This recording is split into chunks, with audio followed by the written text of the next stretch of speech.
మహాత్మా గాంధీ యూనివర్సిటీలో ఈ నెల 13న హర్ ఘర్ తిరంగా ప్రదర్శన సదస్సు నిర్వహించినట్లు CBC assistant director G Koteswararao కోరారు. ఈ కార్యక్రమానికి మీడియా ప్రతినిధులు, విద్యార్థులు పెద్ద సంఖ్యలో హాజరై విజయవంతం చేయాలని కోరారు. నల్గొండలోని మహాత్మా గాంధీ విశ్వవిద్యాలయంలో గురువారం హర్ ఘర్ తిరంగా ప్రత్యేక ఫోటో ఎగ్జిబిషన్తో పాటు సదస్సు నిర్వహించనున్నట్లు CBC assistant director G Koteswararao తెలిపారు.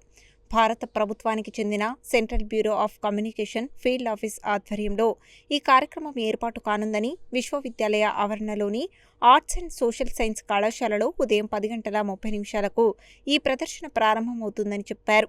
ఈ సదస్సుకు ముఖ్య అతిథిగా మహాత్మా గాంధీ విశ్వవిద్యాలయం ఉపకులపతి ప్రొఫెసర్ ఖాజా అల్తాఫ్ హుస్సేన్ హాజరు కానున్నారు.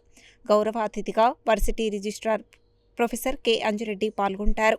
దేశవ్యాప్తంగా సాగుతున్న హర్ ఘర్ తిరంగా ఉద్యమంలో భాగంగా ప్రజల్లో దేశభక్తి, జాతీయ పతాకంపై అవగాహన పెంచేందుకు ఈ ఫోటో ఎగ్జిబిషన్తో పాటు ప్రత్యేక సదస్సును నిర్వహిస్తున్నట్లు నిర్వాహకులు తెలిపారు.